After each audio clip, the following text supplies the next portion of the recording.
Hey Everione, welcome back to my channel. Today we're diving into one of the most intense political showdowns I've witnessed in years. Before we jump in, hit that subscribe button and notification bell so you never miss when I break down the biggest political moments happening right now. So there I was, sitting in my office when my phone started blowing up with notifications. Caroline Levit, the administration's new spokesperson, was trending everywhere. And not just trending, absolutely dominating the conversation. I had to see what was going on. What I'm about to break down for you isn't just another press briefing, it's a masterclass in how to dismantle political theater and media manipulation in real time. The kind of moment that changes how these interactions work going forward. Let me set the scene. The press room was packed. You could feel the tension in the air before anything even happened. Reporters filled every seat, cameras were locked and ready, and there was that unmistakable buzz of whispered conversations that instantly dies when something important is about to happen. Caroline Leavitt steps to the podium. If you don't know Levit, she's made a name for herself over the past year for her direct, no-nonsense approach. She doesn't play the usual Washington games, and that's exactly what happened here. Ladies and gentlemen, she began, scanning the room with the confidence of someone who knows exactly what's coming. I know you have questions, so let's get started. Hands shot up immediately. But everyone was watching one particular journalist, Hannah Whitmore. If you follow politics, you know the name. She's built her entire brand on aggressive questioning of conservative figures, often trying to back them into rhetorical corners. Whitmore wasted no time. Miss Levit, there have been rising concerns about right-wing extremism. Would you take a moment to denounce it? Now, pay attention to what happened next, because this is critical. Levit didn't immediately respond. She took a deliberate pause, not out of confusion or being caught off guard, but as a strategic choice.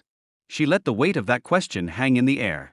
Whitmore, sensing this pause, pushed further. Surely you acknowledge that this is a growing problem in our country that this administration has been slow to respond to.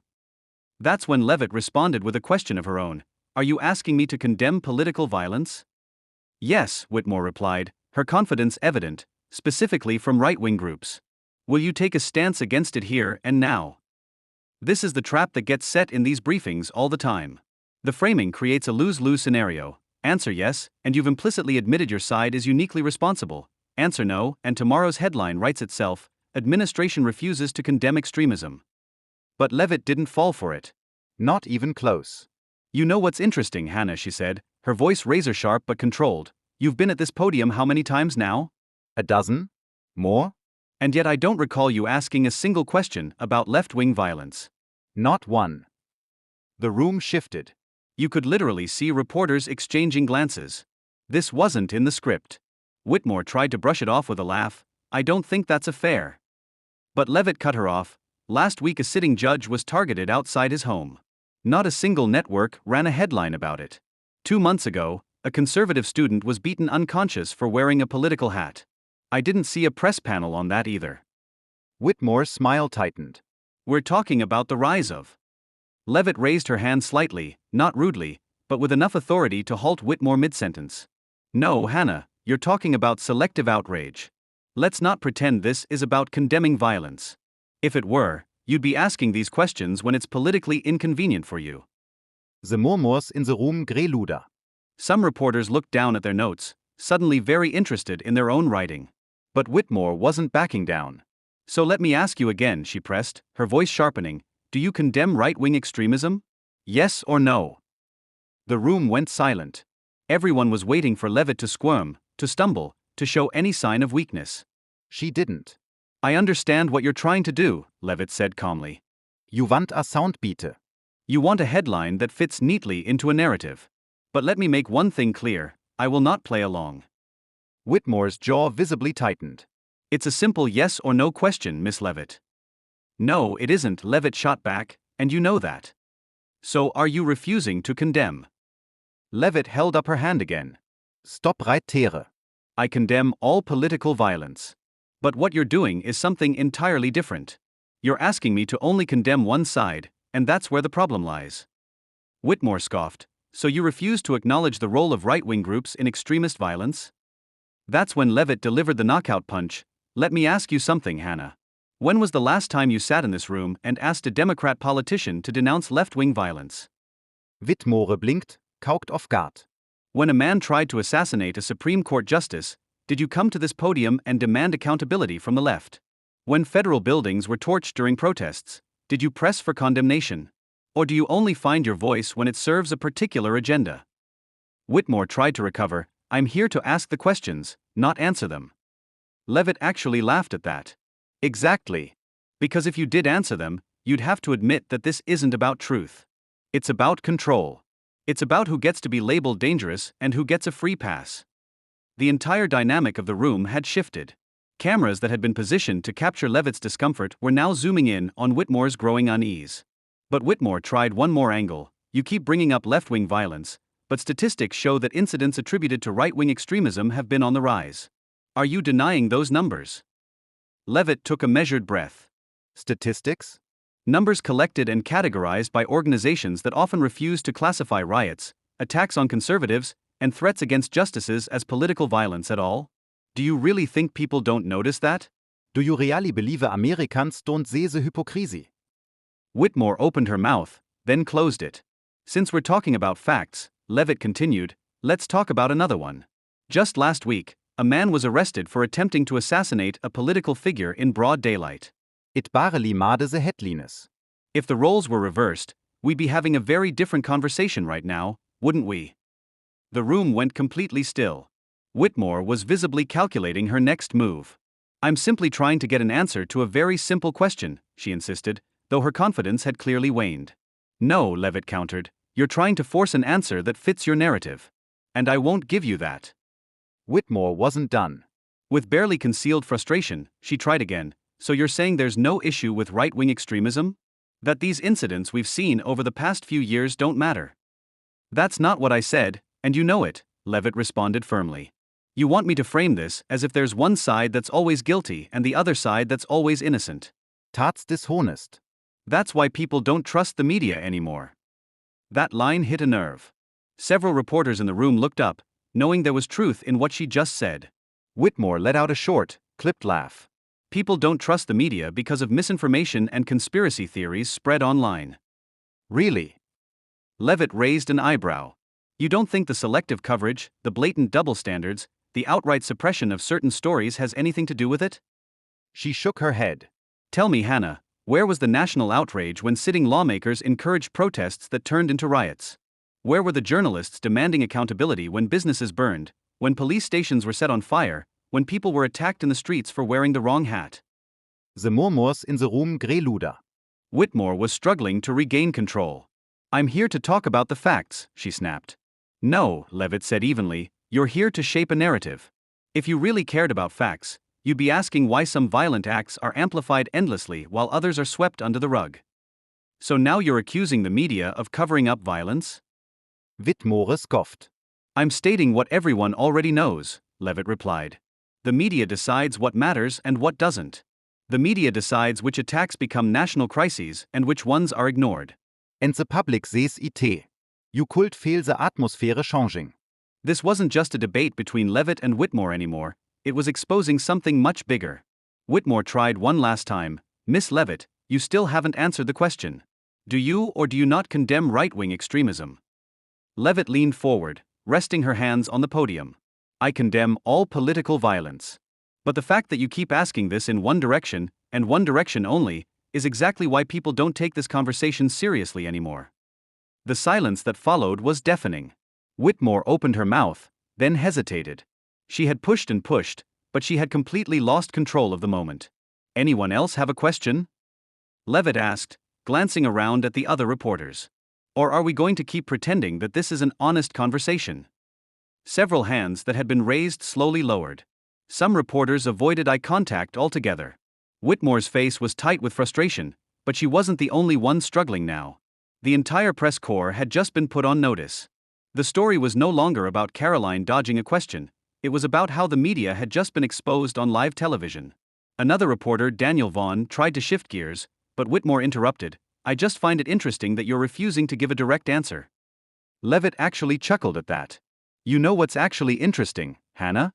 The fact that I've answered you at least 3 times, and yet you keep rewording the same question, hoping I'll say something you can twist into a headline. Some reporters exchanged quick glances. Whitmore's jaw clenched. I'm simply doing my job, she insisted. Your job isn't to trap people, Levitt countered. It's to report the truth. The room shifted uncomfortably. Even reporters who didn't necessarily agree with Levitt could sense what was happening. "You're deflecting," Whitmore said sharply. "No," Levitt replied, "I'm exposing the game you're playing. And from the way the room is reacting, I'd say they see it too." Vaughn tried again to change the subject, but Whitmore wasn't letting go. "Actually, I'd like to finish my question." Levitt smiled knowingly. Of course you would. Go ahead, Hannah. One last time, let's hear it. The challenge was obvious. The room was watching, waiting to see if Whitmore would try again. "Do you condemn right-wing extremism?" Levitt's response was devastating in its simplicity. "I condemn political violence. Period. And if you actually cared about this issue, you would too." Whitmore was left speechless. The camera zoomed in, waiting for a response, a retort, anything. But she had nothing. Levitt let the silence linger before finally asking, "Are we done here?" Vaughn immediately jumped in with a different question, and just like that, Whitmore was out. She sat back, her face tight with frustration, knowing the cameras had captured every second of her defeat. But the real damage wasn't just to her. The entire atmosphere in the press room had changed. The usual rhythm of controlled questioning and calculated responses had been shattered. The narrative had slipped from Whitmore's fingers, and Levitt had seized control in a way that left everyone feeling off balance. Levitt wasn't finished, though. She scanned the faces in the room, some reporters shifting uncomfortably, avoiding eye contact. "You know," she began, her voice measured, "this isn't just about me standing here today. This isn't just about Hannah asking a loaded question. This is about a pattern of selective outrage, selective reporting, and selective accountability." Whitmore shook her head slightly, but Levitt continued, "I don't have to attack the press as a whole. The public already sees what's happening." Several reporters looked up at that, knowing exactly what she meant. "Let's talk about recent history," Levitt pressed on. "When protests turned into riots that destroyed entire city blocks, where was the outrage? When violent activists targeted Supreme Court justices' homes, where were the urgent questions? And when a sitting member of Congress called for unrest in the streets, where were the demands for condemnation?" The room fell silent. Whitmore glanced toward her colleagues, hoping someone would intervene, but no one did. "Let's not forget," Levitt continued, "just last month, a journalist from this very press pool dismissed an act of violence against a conservative lawmaker as not politically motivated enough to be worth covering. But here you all are today, eager to push a one-sided narrative because it fits the version of reality you prefer." Daniel Vaughn tried to regain control. "Miss Levitt, are you suggesting that media biases?" Levitt cut him off. "I'm not suggesting anything. I'm stating a fact." A heavy silence followed. "The difference between me and many of you in this room," Levitt continued, "is that I don't pretend objectivity exists where it doesn't. The public is smarter than you give them credit for. They know the game's being played. They see the double standards. And no amount of rehearsed questions, selective outrage, or cherry-picked headlines will change that." Whitmore, desperate to salvage something, asked, "If you don't trust the media, why are you standing here addressing us?" Levitt's response was perfect, "Because I do trust the people watching this." That answer landed like a bombshell. The room shifted uncomfortably as Whitmore realized she had completely lost control of the narrative. The footage was already spreading. A producer in the back was scrolling through social media, watching video clips rack up thousands of views per minute. "I think we're done here," Levitt said calmly, stepping away from the podium. The press briefing wasn't officially over, but the moment certainly was. And the fallout was just beginning. Now, why am I breaking this down for you in such detail? Because what happened in that room isn't just about one spokesperson outmaneuvering one journalist. It's about the collapse of a system that's been in place for decades. For years, these press briefings have followed the same script. Journalists ask loaded questions designed to create damaging soundbites, and officials either dodge them awkwardly or stumble into saying exactly what the reporters want. It's a game, and everyone knows the rules. But Caroline Levit just tore up the rulebook. She didn't just avoid the trap, she exposed the trap itself. She pulled back the curtain on how these interactions actually work, and she did it in a way that resonated with millions of Americans who have been feeling the same frustration with how news is covered. The reactions online have been absolutely explosive. The clips have been viewed tens of millions of times across all platforms. Comment sections are filled with people saying variations of "finally, someone said it."